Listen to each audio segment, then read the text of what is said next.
Hi, this is Dan Aykroyd. He's progressive. He's beautiful. He's thoughtful. He's intelligent. He's powerful. He's positive. He is Stephen Cuoco on Power 98.5 Satellite Radio. You're listening to Power 98.5, powered by United Angels Dream, your number one resource for public relations, entertainment, and multimedia. Contact them today at unitedangelsdream.com. Empowering listeners from the US to the UK. Live on air with Stephen Cuoco. How do you like that introduction, Tanner? Not bad. Not bad. Dan Aykroyd, the man. Oh, yeah. I love him. Iconic. I love having his face right there in my media kit. There you go. Exactly. Thank you to everyone for tuning in. You are listening live on Air with Stephen Cuoco on Power 98.5 Satellite Radio. All the latest and greatest in news, sports, entertainment, reality TV, and more. Looking forward to talking more about the project I recently got back from. Was in San Francisco for about 2 weeks, filming Between Places, playing the character or the role of Jeff in Amir Jaffer's Between Places. Extraordinary director, producer, writer. Challenging, exciting, and I definitely grew a lot from that experience. We have with us today, I can honestly say, and I don't care if I'm being overly presumptuous, but a new friend, now that I've acquired some sort of rapport with you, Mr. Tanner Beard. Shall I do the introduction properly? Yeah, it's Tanner Beard. Pinar. Tanner. Really? No, come on. No, nice to meet you, Stephen. Thanks for having me on, and it's been lovely to get to chat with you and a fellow thespian and jack of all trades as yourself. Exactly. And Tanner did ask me, what are these things behind me? Well, you know what? I got done paying for storage for 5 years with a lot of my stuff and being in multiple states. So I decided to bring a lot of my camera film equipment here. And these are all backdrops for photography. So that's what all I was hoping they were like old, like vintage 1930s posters that are like too large to put anywhere. That was your collection of them, but it's just as good. Who says it's not maybe a little bit of that too? I don't want anyone to come here and thieve it. Yeah, we'll talk about that. Tanner is an Emmy-nominated actor, producer, director, and writer. Has steadily built a multifaceted career in the entertainment industry spanning film, television, and media production. As the CEO of Silver Sail Entertainment and co-founder of the Mammoth Film Festival, Beard's work has touched multiple genres, from westerns to comedies, and his influence continues to grow both in front and behind the camera. I'm going to say you are multifaceted, Tanner, where you are elevating everywhere, including social media. Well, when you write it, they have to believe it. So I just, no, I'm kidding. But how lucky am I to get to dabble in all sorts of the entertainment industry, moved out to LA just to be an actor. And then you soon realize if you want to have a career, you better start doing some other stuff pretty quickly. I'm sure you can speak to that. So whatever's making me movies and I'm getting to have fun, then that's what we're doing that day. But as a red-blooded American, it's a lot more fun to be in front of the camera as often as you can. Oh, well, that's why I told you I took the leap of, after 35 years, getting back into acting, because I'm ready to make it about me now. I mean, I've got so much talent embodied in here. Bottlenecking, yeah. Yeah. To where my head's exploding, just like, when is it my turn? When is it my turn? The great thing about the occupation of acting is it doesn't matter what age you are. There's always a role. There's always a story to be told for any person, any age on the planet. So it's amazing. We've got to talk about, you're in Texas right now, or where Atlanta. It's shooting a movie in Atlanta currently, and then I'm back to Texas within a couple of days. But it's great. My family was able to come down, so we're getting to experience the big ATL. It's actually lovely here in Atlanta, but I'm in Fort Worth, Texas right now. How do you like it? Atlanta or Fort Worth? Both. Fort Worth is home now, for sure. I moved out of, I lived in Toluca Lake in Los Angeles. I'm sure you're very familiar, but I lived there for 23 years, man. And that was my life from 18 to now, essentially. Rachel and I just moved out of our home in January. Officially, we had been living in Fort Worth off and on for about a year, but we're officially there now. And it's just, man, it's just more my speed. I'm from Texas originally, from Snyder, Texas. Shout out to Snyder High School. But anyway, it's just my family's close to there. Our ranch is close to there. It's not Dallas, it's not Austin, and it's just, like I said, more my speed. And obviously what Taylor Sheridan is bringing to that area makes me feel like I didn't turn my back on Hollywood. I just evolved with it, and just, like I said, it's just a lot more my pace there. I'm not too impressed with the current condition of Hollywood. Hollywood's just a museum to me now. Los Angeles is just a museum to me now, and lived there for 23 years. So I can definitely say that the current leadership there is almost like they want everybody to leave. So they're getting what they wanted. And look at it in Atlanta. Atlanta's beautiful, man. It's lovely here. So, I don't know. Times are changing. Golden nugget here for you. Fun fact. I graduated from Sprayberry High School in Marietta. Oh, no way. That's where we're shooting, is in Marietta. Marietta. Yeah. Cobb County. Yeah. So I make the little commute when they call me in. Mm-hmm. So that's great. Yeah. Lovely over there. It's crazy. I didn't realize how many trees and just the beautiful vegetation here, but I'm sure we're going to not bore the listeners with, tree talk. So I'm sure they won't mind. They know how I roll by now. It's all about authenticity. It's all about the ferns and the willows. No, but I'm standing on a high rise. This is what my friend Michael Milligan and I were just talking about the other day. I'm standing on a high rise in Midtown, and in 15 minutes, we were having a coffee at the Chattahoochee River, and it was just stunningly beautiful. And I'm like, wow. I can see the appeal, because this is my first time to be shooting in Atlanta on a picture. And so I really do get it. But I'm Texas pretty loyal. So I'm all about Fort Worth right now. That's what we're doing. I've even building a studio there. Silver Cell Studios opens up May 2nd. So excited about that. Really? All yours? Silver Cell Studios, man. Look, we're not like the size of a Costco or anything, but I noticed, just in the independent film community, and a lot of people do shoot in that area. You have to go to Dallas or Austin or someplace else, or buy antiques for, your costume or your wardrobe department, your costumes, your props, and there's just nothing that really offered that in the Fort Worth area. And so Silver Cell Studios, as we were expanding, my production company there, I was just like, well, we have so many things. And so we've, the last 3 months have been working on building wardrobe department, props department, some standalone sets, some permanent sets, and some production rental equipment for those kind of indie filmmakers coming, trying to keep it in Fort Worth or DFW area. Nothing against Dallas too. I mean, they're so close together. You don't even know where one stops and one starts, but specifically Fort Worth for me. So congratulations. That's huge. Thanks. You got to come by and check it out sometime, man. Yeah. It's called Give Me the Address. Yeah. We'll just, no, I want to come. No, seriously, I want to come. I haven't been to Atlanta since I graduated. That was in 1992. But from some of my friends, and I know Cynthia Bailey from the Real Housewives of Atlanta, it hasn't changed since 92. It has, but it hasn't. Atlanta hasn't? Yeah. Well, I wouldn't know, but I'm looking at the Turner movie building here, so I know some stuff's been going on. Oh, I can't wait to work with you. I don't care whether you believe it or not. I believe it because I'm telling you, you've got it going on. Listen, you're the next version of Steven Spielberg, but in your genre. Okay, I'll take that. I have been called worse, so appreciate that. Tanner Spielberg is what I'll change my name to. There you go. So. I don't mind that. I doubt anybody else does either.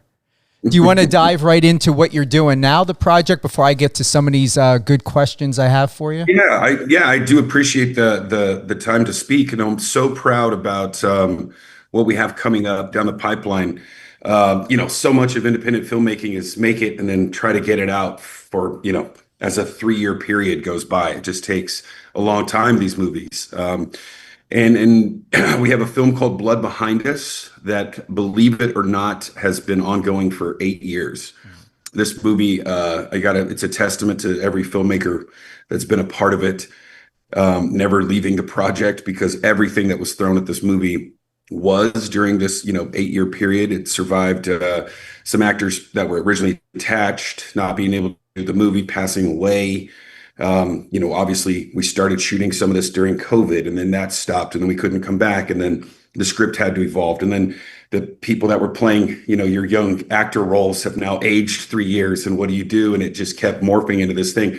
New talent came on.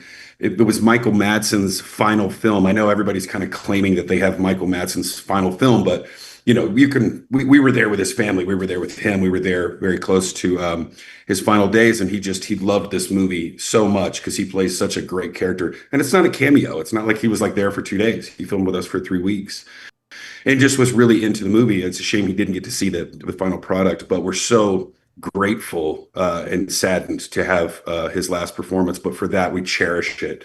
Jamie King, another person from that kind of Robert Rodriguez, Quentin Tarantino world, along with Michael in this film. Brendan Gabriel Murphy is just, he recently won the Tim Burton Visionary Director Award. So him at the helm, telling the majority of this story was just incredible. And I do have to give some props to a gentleman named Sean Hart that, started filming this movie back in 2018 when we started, or 2019 when we got started. But great actors in this thing. It's a story that nobody's really ever seen because it kept having to evolve. I get lucky enough to star in this picture, not necessarily because I was even my own first choice, but somebody had to kind of ride this wave for 8 years and keeping a centralized character. So I hope that, I kind of brought something to the table there for an audience to enjoy. But it's just such a testament, more so than it is about, hey, we made a movie, to not giving up on a picture in the independent film world and never letting your work, kind of fall off to the wayside. Because how many movies have we all done where it's like, yeah, I did that movie and it never came out.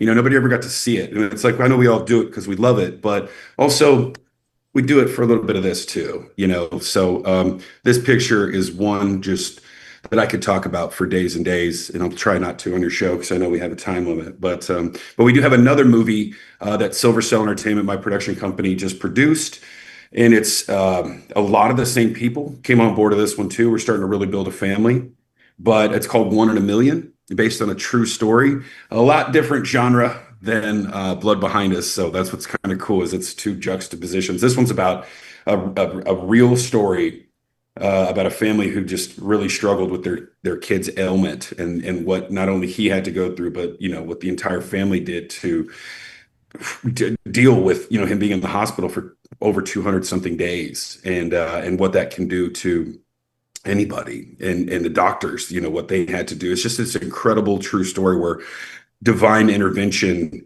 truly played a hand in this story, and for that, it's I really think it's going to register with any audience in the world, because it's you can't beat a real story, but it's definitely one worth seeing.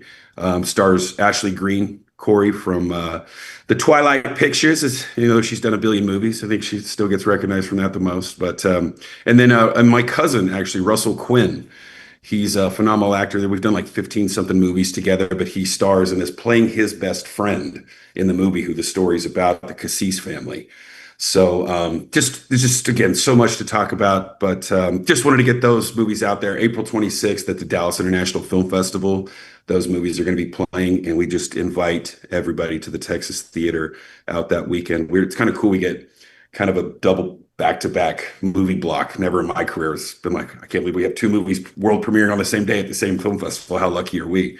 So anyway, there's 2 hours of me talking. I appreciate it. Chinese theater, film festivals, anything, where are they going? So that's the good point. That's the hard part about the independent film world, right? You got to get out there. You got to plug your movie. You got to come and talk to great people like you about them. Hopefully that your audience and the people you reach can help us, because that's what we're here to do. Is help each other in this hard community that we all love so much. But I will say Blood Behind Us is heading to the Cannes Marketplace. I know that we have a screening there, which is huge for any movie, just to be going and to be associated with Cannes in any regards. So we're very excited about that. It's already kind of gotten some buzz during the Berlin Film Festival with, some of our early trailers for it. But just to get to people to see it, that's everything, right? It's not the engagement is not with your poster and your trailer. It's come watch the movie, sit down, relax, watch the movie. And we're so lucky to get to do that at Cannes. And then Blood Behind, excuse me. So that's Blood Behind Us. 1 Million is so brand new. We're literally just finishing it in post a couple of days before we actually screen it in Dallas. So I'm sure I'm going to be sitting there like watching it like, we have to go back and fix that. But it's an amazing team behind it. So shout out to all the producers at Silver Sail for making this happen so quickly. Never in my life have we finished a movie and had it out so fast. So incredible team. Thanks everybody at Camp Lucky and everywhere else. But yeah, a lot of fun, man. There's a lot of stuff coming up. One of the things I encourage you to do, which I suggest, Tanner, is I'm a juror for Brave Maker Film Festival out of San Francisco. Oh, cool. Tony owns that. If you want to reach out to them or looking at maybe putting an email or something together to get that in there would be huge. They've got a good lineup this year. Yeah, awesome. Thank you. I'll follow up with you about that. Absolutely. Thank you for that. Absolutely.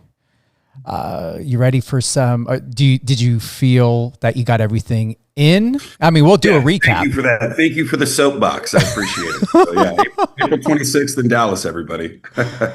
Just to remind everyone who's tuning in live on air with Stephen Cuoco on Power 98.5 Satellite Radio, we have Tanner Beard. He's a writer, director, actor, producer, talking about his latest projects and more. If you end up missing this episode at all, you can head on over to any of your favorite podcast platforms and check this episode out. It will air again. Check the local schedule on either power985.com. Download the app. It's available on Alexa, all for free. Don't complain. No membership required. All free for you. You ready? Like a pro, done so well. Yeah, let's do it. When you look at your career from the outside, what's the one chapter people completely misunderstand? And what's the truth you wish they knew about the moment? Wow. Well, man, that's such an amazingly layered question. Nobody cares about the early stuff, I guess. You know what I mean? It's all about the now. But who are you to not know your footprints behind you? And hopefully you left some tracks, good tracks in the sand. I would say, I don't know if I can answer that question properly. It's just too complex, really. But there was a time when I was just kind of first starting out, my own production company, there was a writer's strike. And I was like, man, I'm a young, non-working actor in Hollywood, and it's 2008, and I've only been out here a couple of years. And I don't know how to survive in this industry, because if you aren't working, you really aren't working now. And the people who have been are struggling too. So I was like, the only thing I know to do is just create my own production company. Hell, I've been making my own movies in my backyard since I was 16 anyway. Like, what's the difference? You know what I mean? And we created this web series called Valley Peaks that just kind of started off as a joke. I was like, hey, why don't we make like a Mexican soap opera, but in English? This is hilarious. It's very like tongue in cheek and just ridiculous, but we were young kids and having fun. We used everything we had, our own furniture and set pieces and stuff, or just our apartments we were living in. But it really became like a film school, and working with like-minded individuals and understanding how passion can facilitate more than a budget can sometimes, you know what I mean? And to learn that very early just made me want to kind of repeat it, work with the great people. I like the independent film space. I think we all strive to want to be in Marvel movies and stuff because they're what we consider glamorous, or at least I do.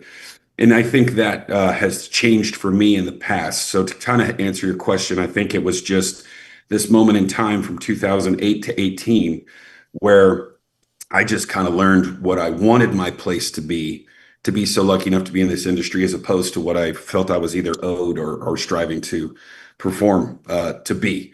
I just love the genuine storytelling aspect of like independent films. And don't get me wrong, man, again, I'll never stop striving to go and do bigger, better, faster, stronger. But I do love the community of where I'm at and the people that I work around and have for the last 20 years. So perfectly expressed. See, you got the question. Yeah. You've built a reputation for creating opportunities rather than waiting for them. What's a door you opened for yourself that completely changed your trajectory, even though it terrified you at the time? Yeah, thank you for that. I'll never forget it. I was so lucky. I got to do 4 movies with Terrence Malick at a very early age. I was in my early 30s or just turned 30. And I feel like I had no business being even mentioned anywhere near that or at that production level. But I had done a movie called Hellion with Sarah Green, and I was able to speak to her, and she really liked just the way that movie went and the way we went about it. And it was kind of a terrifying jumping off point for me because I didn't really know what I was doing with these massive I mean, the people that started these movies was like Christian Bale, and Brad Pitt produced one of them, and Natalie Portman, Cate Blanchett, Michael Fassbender. It just sounds like I'm going down the top 100 of IMDb right now, but this is who Mr. Malick was working with, and so I got to just kind of take a step back from like where I thought I maybe wanted to go as an actor and just say, man, what an amazing opportunity to just go learn some stuff real quick. But I will say I forfeited about 2 or 3 years of trying to like audition and get a manager and play the Hollywood game and find that avenue as, an artist, I guess, so to speak. But I learned so much by just taking a step back and learning how to kind of produce movies, what gets them done, what doesn't get them done. No matter how big a name on some of these projects, they still have to tackle the same hurdles. And also as a producer, what you learn is you just kind of have to go in a straight line and deflect every single problem that comes your way. And you're just putting out fires. And to learn that there is no way to do it except for to get it done is probably the most valuable thing I learned at that pivotal stage of my life. Because, you got to think like from 30 to 33, like that's an interesting time in any human's life. I think it's a giant transition period. You're going into your 30s, you're not in your 40s, but what are you doing? Mm-hmm. You know what I mean? You're getting experience, but you don't have experience at this level yet. So hopefully I just took like a huge leap of faith and it worked out. But now that I'm 41, I feel like that was the most critical decision I had ever made, was to actually take a step back and continue to learn more, because you don't know everything in this business. And man, some great teachers there. You know what I mean? So pretty incredible time of my life that I'll definitely cherish, sitting on the Berlin red carpet next to Christian Bale and Natalie Portman. Like, what am I doing there? The picture actually proves it, because I learned that when you do like the turn, I didn't necessarily turn. And so then I lost my place in like the long line. And then when I turned back around and everybody was already facing the other way and I'm trying to get my picture taken, and then I just kind of like edge up behind Natalie Portman after that because I didn't know where else to stand. And it's the most ridiculous picture ever. And I always try to humiliate myself with that to anybody. I'm like, go look at this picture of me, the second round at Berlin Film Festival in 2015. I look like I snuck onto the red carpet after that and was just kind of peeking over because I lost my place in line. The learning curve, it's important. Well, I can find that photo if I Google it, right? Yes, you will. Yeah, just Berlin Film Festival, Tanner Beard being a out of place actor. If your life had a blooper reel, what's the scene that would make the audience laugh so hard they need a moment to recover? I almost shit my pants in a death scene one time. I farted on set, and it was probably the funniest thing in the world, because it's this death scene, and it was like one of my first movies. But I wanted to do this like, I got stabbed, and I wanted the audience to see it in my face, but they heard it in my ass. So no. Yeah, it was funny, and like I'm not even ashamed. It was hilarious. Like I'm if you can't point a finger at yourself and laugh, shame on you. It was the most embarrassing thing ever, but it was also so funny. Sorry, I keep getting 1,000 texts. All right. It was the funniest thing ever, and I was just like, well, can't use that take, But it's, what are you gonna do, man? You're just. I was going for it in a very vulnerable moment, but the chili dog I think I had for lunch also made me even more vulnerable. Oh, that was daring. That's daring. Yeah, it's 25.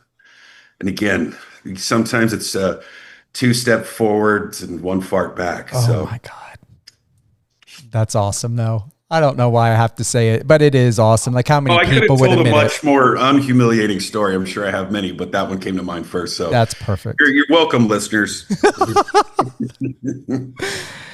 As both an actor and director, what's a creative instinct you've used to second guess that you now treat as non-negotiable? Well, I just hate it when everybody's not recognized on the crew. You know what I mean? Growing up, having to make movies like in your backyard, you learn that every single role is important. I think as a director, I get so involved in like, what is everybody wearing and why? What is the set color of this room and why? What down to like, did they clip their fingernails that morning and why? You know what I mean? And maybe it's just either micromanaging is a problem I have, but it's, if you collaborate with everybody on every single part of it, then it makes the symphonies a little bit better. You know what I mean? Like you can be the orchestrator as the director, but at the same time, it's like if you sat with the violinist and you talked about certain elements of like, hey, in this spot, why don't you guys come up with a riff right here? Because we can, you know what I mean? There's a moment that transitions into the cellos that you guys can come up with. You don't need me for it. I've already given you the direction. You become the artist. And I feel like if you can do that with every department head on set, it is a bigger collaboration. Or it's okay when somebody comes up and he's like, hey, what if he wore, a purple shirt here? Because he just came from this or something. And I'm like, that's awesome. It's like, and I get credit for it as the director, which is great. No, I'm kidding. But you go and you collaborate with everybody. So it's never a dictatorship, but there is direction. And then everybody can come and play. And then it just becomes like a nice Led Zeppelin-esque band where everybody gets their moments and everybody can shine because everybody's so good at what they do. But it's talking and knowing what you want too. So coming in strong with direction is so important to me. And then playing with your actors and then making sure that you get the best actors on the planet. I love to work with my friends, not because they were my friends, because my friends are so talented, and then it's like, well, I know you can play this role. And a lot of times it might be a smaller role that elevates the whole movie because they came and played it. You know what I mean? So anyway, kind of long-winded answer to your question, but. If you had to direct a film using only household items as props, what genre would you choose and which items become the unexpected star? Probably a lamp, because you're going to need to light it cool, So I gotta find a cool lamp, and then if it's cool enough, that lamp can become a character. But it's both things that you need: light, story, and history. So you find a lamp that tells the period, and you light with it. You can use it for shadowing and telling a story any way you need. That or just a solid toaster, Who doesn't love a solid toaster? And a toaster, depending on the material, will illuminate light. It's got to be a reflective toaster so you catch the natural light off the window and it lights their eyes. I was wondering. That's an amazing question. I probably have a horrible answer, but I'm going to go with awesome lamp. I don't know. I respect that. And I was wondering exactly what sort of item you would pick. And it's perfect. For you, it's perfect, that answer. Huge lamp guy. Huge lamp guy. What's a moment on set, either in front or behind the camera, where you realized you were no longer the same artist you were 5 years earlier? Man, that may have even happened recently. I am so God blessed to be on a show called Landman. I don't even know if I'm coming back or what's happening. Nobody gets to know about Landman. So I just sit and I'm thankful for where I've been at it. But sitting there talking to Billy Bob Thornton before I actually shot, he was so incredibly kind and giving that day that we actually sat, me, him, and Jacob Laughlin, who plays his son on the show. We sat outside of his trailer that day and just shot the shit, man. And he was so kind and cool. We could talk about, things outside of the business, like some people that we had, had mutually known in the past. There was a gentleman named Powers Booth that's from my hometown, great actor, and I know was a good friend of his that had passed away several years ago. And I was just like, man, do you have any cool Powers Booth stories? And, and then, was telling about him Powers and Sam Elliott all knew each other. And my favorite movie is Tombstone, which all three of those gentlemen are in. He told me how he got on Tombstone, and it was just like a very kind of surreal and cool moment because, not only is he the star of the show that's one of the biggest shows in the nation right now, but it's still just Billy Bob Thornton. I mean, he's larger than life and just cool as hell. Probably one of the coolest people I've ever met. And I got to say, Ethan Hawke, I just recently worked with, and he was right up there too, man. It was like those kind of life-changing moments to where, again, it's always just learning from the greats and getting yourself in a position where you can even share the screen with them is such a blessing. But you just never, I try not to take it too serious and just try to be grateful for it so I can continue to do it. If I think about it too long enough, I don't think I could live it. I'm not there to reflect yet, but to reflect now, those guys are two very special individuals that I'm very, grateful to have gotten to know and share the screen with, for sure. It's on record. Season 3 is coming back, right? Oh, it's coming back. Yeah, I think they start shooting in August. Well, you're supposed to be in it. You should be in it.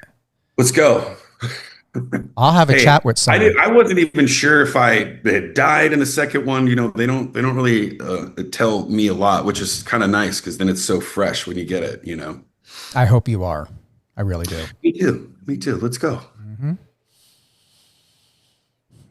If someone studied your body of work like a map, what hidden theme or personal truth would they discover running through every project, even the ones that seem unrelated? Man, well, I hope they don't seem too related. I like to play a completely different. Maybe that's what it is. I truly try to dive in and make myself as unrecognizable as possible in each role, even though with this big dumb body, it's hard to hide. So I'm not going to be playing any doctors with this 6'6" frame, but maybe that's just it. Is that you might see the similar face, but it's not the same person. That's what I hope they take out of it. Because if you see me and you know that it's me, then I haven't done my job very well. If you watch me in 4 things and say like, oh shit, I've kind of forgot that was the same guy. That's what I'd hope you take away, is getting lost in the performance as opposed to recognizing like, oh, that's the guy from so-and-so. I like it when they're like, wait, you were in what? I don't, even when we got on, you're like, oh, you don't look like I thought you did. I'm like, great. That's the idea. Because if not, then you get typecast and I get typecast anyway. I'm like, it's blue collar or villain or something. But dude, I just want to go play like a sword wielding Viking, but I'd have to move out to Ireland or something for that. I'm living in the wrong country to go play, swords in Scotland. So just doing my oil filled pirate stuff right now. I would want to see you in something endearing where you are, whether it's blue collar or anything, however, you're a man that's struggling, but yet you have faith. You know what it's like to endure, and you adopt a child that no one wants. And in that story, in that reality, you both find your complexities are actually your salvation in each other, where you both heal and grow from. Yeah. That's a role I want to see you in. Yeah, I appreciate that. Well, maybe Blood Behind Us will be up your alley because you hit about 9 out of the 10 on that one for sure. Okay. That's probably the greatest thing I've ever been able to do was Blood Behind Us.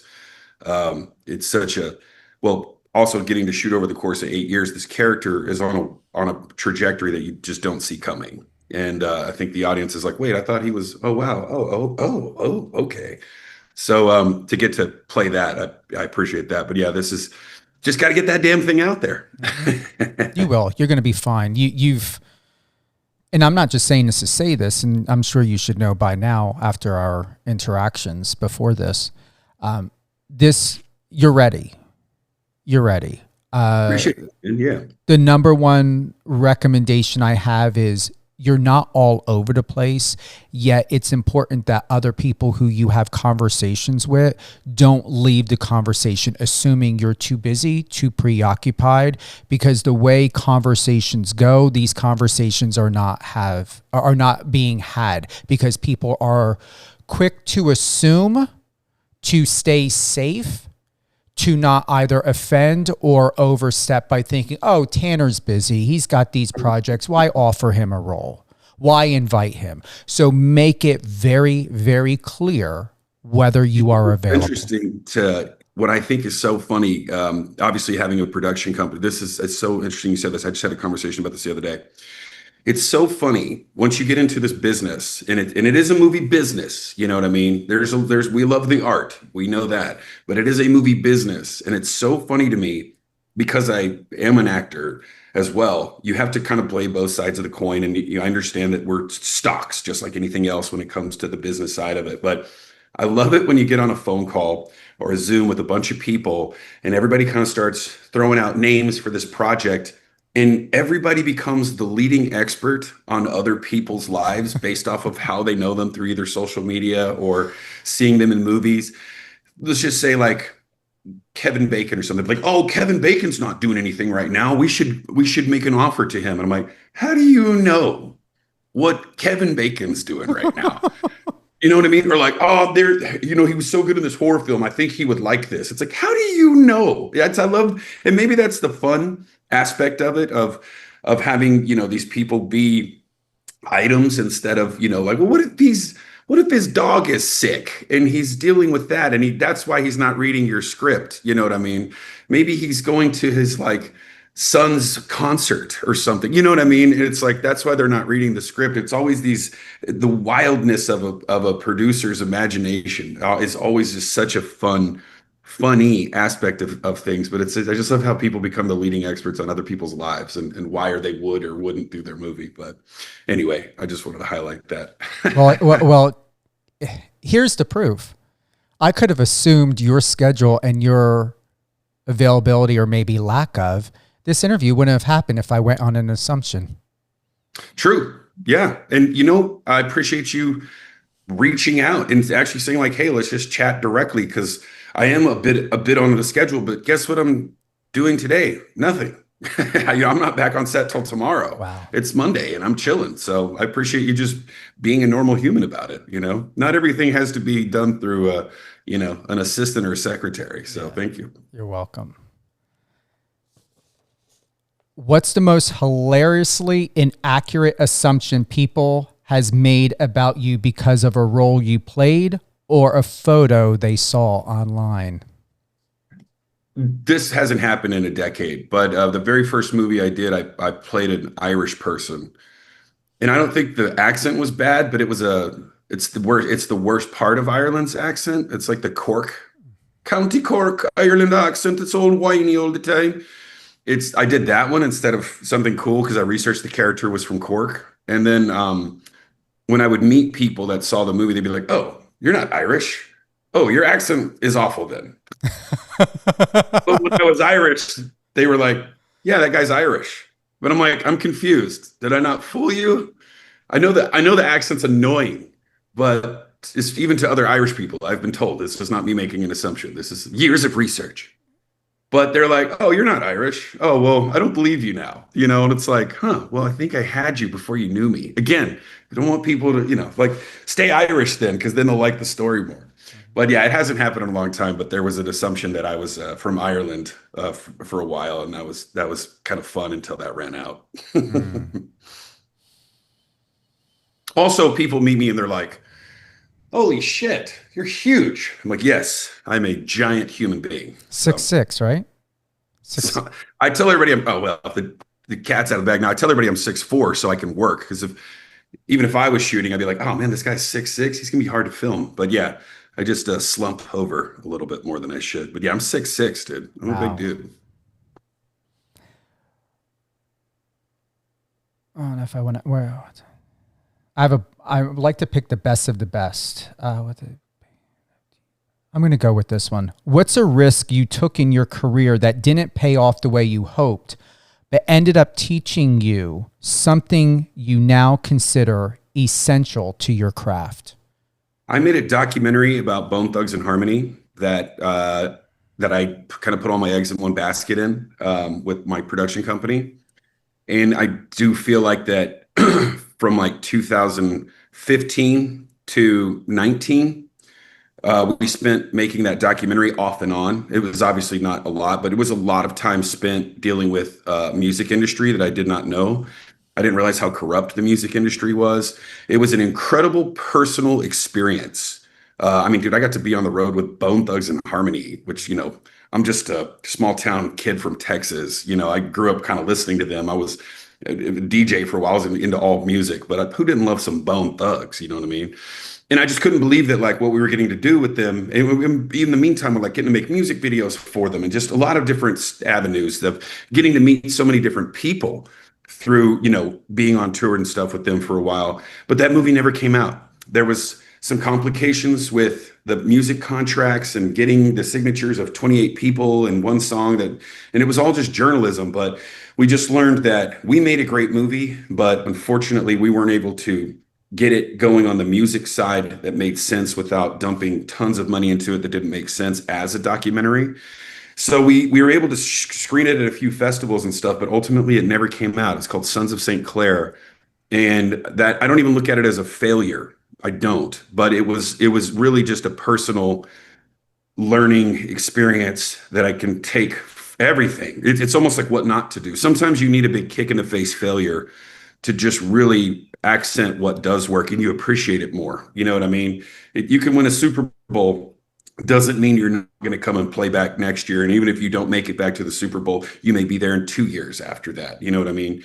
I mean, look at Tom Brady's career. He could have stopped several times after his victories, so to speak, and it just wasn't enough. Spielberg could have stopped after Jaws. There's a lot of things that just, sometimes failures don't make sense at the time. But we did make a good movie. It was a great film. I wish more people could have seen it, but that's the business, man. You know what I mean? Where you've got exceptional projects coming out now. Thank you. I hope so. I hope they register with an audience. Very excited for them to see them finally. A lot of seed planting,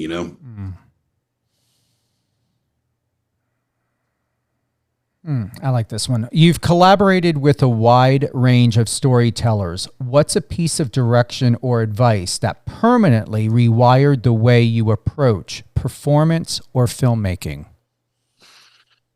Well, I did get the luxury of not necessarily being on set every day with, Mr. Terrence Malick, but so I used to study him in film school, and then, cut to like 10 years later, I got the opportunity to be a part of his projects.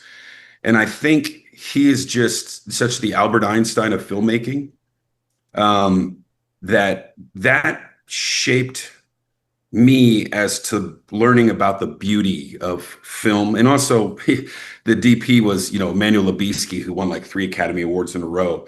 So those two as instructors, to be a fly on the wall and just observe and see what kind of beauty they made. Not necessarily these movies won Academy Awards or anything like that, or they registered with every audience member on the planet, but they were just something that was so different from what I grew up even watching. I'm more of like an Indiana Jones and Gladiator type of person. You know what I mean? Like that's my influence, Braveheart, my influence. But seeing these more like art house pictures just really kind of broadened my spectrum of how you can enjoy a variety of movies. This movie's jazz and then this movie's heavy metal. It doesn't mean you can't like both and listen to both. You know what I mean? So yeah, getting to work for Terrence Malick or, just being associated with him was probably the greatest thing ever. But I've always been a Tim Burton fan as well. And I was very fortunate enough at the Burbank Film Festival to win the Tim Burton Award, the Tim Burton Visionary Award, with him in the room and,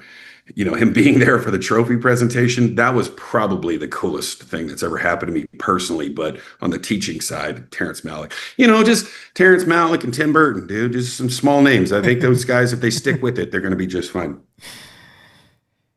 If you could preserve one emotion, one energy, or one internal state from your creative process and bottle it for the days you feel stuck, what would it be? Always remembering that you get to be there. You don't have to be there. You get to be there. I felt that. And there's been several times where I've sat. I actually heard a gentleman say this. We were shooting this TV show called The Lowdown recently, and they had some extras that you can kind of hear. And they're like, they come up to you and I try to be approachable and everything else, even though I try to stay in the moment. But I'm next to some of these background talents, and he's like, "Hey man, are you SAG?" And I'm like, yeah, I'm SAG. He's like, "How do you get in SAG?" And I'm just like, "Oh, well, where do I begin?" I actually don't know, because I got in 2006. I don't even know what the rules are anymore. But you see that these people are inquisitive, and I heard him say such an interesting thing. He was like, two actors, Ethan Hawke and another gentleman, were going back, and they're doing coverage. And so obviously they're having to do the same scene over and over and over and over. And then you're just, now the camera's facing this way and you're in the back. So you just keep doing it over and over with them, even though you don't have lines in this one. So this guy came up and he's like, "Hey man, do you think they get tired of that?" And I'm like, no, because they get to do that. They don't have to do that. They get to do it over and over. They get to add a little something new every time. And this isn't a play where you've gotten to do it 100 times before that curtain goes up. This is like you get to do it twice in your trailer, and the first time you're even interacting with that person is probably that moment. You might get in one line reading during your rehearsal with them before they're calling action. You're required to be a pro immediately with really no rehearsal time or very little. And some actors just feel like they don't want to go bother the other actor. You don't have time to know their process. Do you want to run lines? Do you want me to fuck off? Do you want me to, what do you want to do? You don't get that. You just have to go. And I'm like, they get to do that. So that's my soapbox on that. If you could cast yourself opposite any fictional character from any universe, cartoons included, who's your co-star and what chaos do the two of you cause together? God, what are me and Wile E. Coyote Oh, yeah. What are me and Wile E. going to come up with? Yeah, I'm going to just choose Wile E. Coyote. Oh, man. He's my favorite. I love him. Do people even know him? Up, bro. He just never gives up. No. And like I asked, do people ideas? He could order food. Because he orders so many gadgets, and he just decides, no, I'm a hunter. I request a hunting as my passion. I'm a hunting enthusiast. Do you even think people know who Wile E. Coyote is? I'm impressed you know who Wile E. Coyote is. Oh, yeah. Gareth West, shout out to him. He's bringing back the movie that Warner Brothers shelved a long time ago. Wile E. Coyote versus Acme. It's a fantastic film from what I've heard. I haven't seen it. But a good friend of mine, I think, bought the rights to like Looney Tunes, and he's just bringing it back. And I'm like, You're amazing. You're courageous. Oh, man, I love that. Yeah, look up Gareth West, Ketchup Entertainment. He's doing great things. What is it, Gareth? Gareth West, Ketchup Entertainment. He's a bad mamma jamma. Great guy. Pardon me. What's a dream project you haven't spoken about publicly because it feels too personal, too ambitious, or too sacred to risk being misunderstood? I bought the rights to this book about Henry Starr, who robbed more banks than any man in America. And it is this incredible story that essentially starts as a Western and ends as like a 1920s mafia movie. He robbed more banks than any man in America. He made a movie about his life. He wrote a bestseller when he was in prison. First guy to ever use like a getaway car in a robbery. First guy to ever use a machine gun in a robbery. So many first, but also just has an incredible story. The Starr family was criminals. Belle Starr was his aunt. His whole family was like criminals, but he was not. But he was pegged to be one. So he's like, well, if I'm going to be a criminal, I'm going to be the best one there is, and literally rob more banks than anyone. Only person ever successfully robbed two banks at the same time during that time. His story is incredible, but I have a lot of American Indian heritage in my family. I don't know like what percentage I am or anything like that, but my mom's from Oklahoma. I know I'm Cherokee, Choctaw, and like Caddo Indian on my dad's side. And this guy was also half Native American, half white. And so they kind of pegged him as this person that, that he was already kind of, branded through life. And he just has this incredible story. And I've been working on trying to put this huge kind of, I don't think it would go more than 8 episodes, but it's a one-off miniseries. And I've been working on it for several years. It hasn't been, it's not about getting this movie done. It's about getting it done right. And look, anybody can go make the Henry Starr film. You can make it off of a magazine article, but the book that I do have the rights to tells some really intricate stories by I think the author's name was Crowley. It's been so long, I need to go back and look. But I've had this movie. This is going to be that one that eventually, when it gets made, probably to a TV show, that'll be the one where it's like I sat on this thing for 20 years. You know what I mean? So still hoping for that one, but I also have a cool werewolf movie that we'll talk about some other time. But Henry Starr would definitely be the one that's the dream project. Tanner, I appreciate this. Thank you for being with us today on Power 98.5 Satellite Radio. Yeah, thank you, man. Love talking movies. Appreciate it. Any closing thoughts? Anything you want to retouch on before we close out the live? You know, man, just if you're on the Instagram, guys, you don't need to follow me. I'm pretty boring, but it's at Tanner Beard. But follow at Silver Sail Entertainment. Check out Silver Sail Studios in Fort Worth coming up pretty soon. We're heading to the Dallas International Film Festival with Blood Behind Us and 1 in a Million. We got a really cool movie called Once Upon a Time in Texas hitting that in a couple months. So just stay followed up and keep loving independent films and supporting it. And thank you, Stephen. Appreciate you. Stay with us. Going to close out right now. Thank you to everyone who's tuned in to Live on Air with Stephen Cuoco on Power 98.5 Satellite Radio. Also, Biz Talk Radio. All this and more on power985.com. Download the app. Tune in on Alexa. We are available also on Streama, MyTuner, Live FM Radio, and more. With us today, Mr. Tanner Beard, an Emmy-nominated actor, producer, director, and writer, has steadily built a multifaceted career in the entertainment industry, spanning film, television, and media production. As the CEO of Silver Sail Entertainment and co-founder of the Mammoth Film Festival, Beard's work has touched multiple genres from westerns to comedies, and his influence continues to grow both in front and behind the camera. Latest and greatest available Live on Air with Stephen Cuoco on any of your favorite podcast platforms. I like to re-emphasize this is a radio show, not a podcast. We just happen to be there in case you miss opportunities like this to join us live on Power 98.5. Be well, live well, have a great day. Summer is approaching, and check out everything all Mr. Tanner Beard. Take care.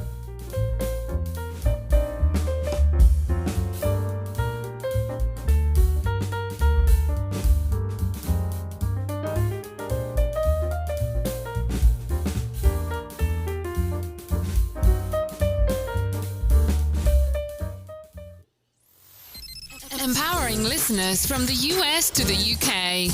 Live on air with Stephen Cuoco. Recording stopped.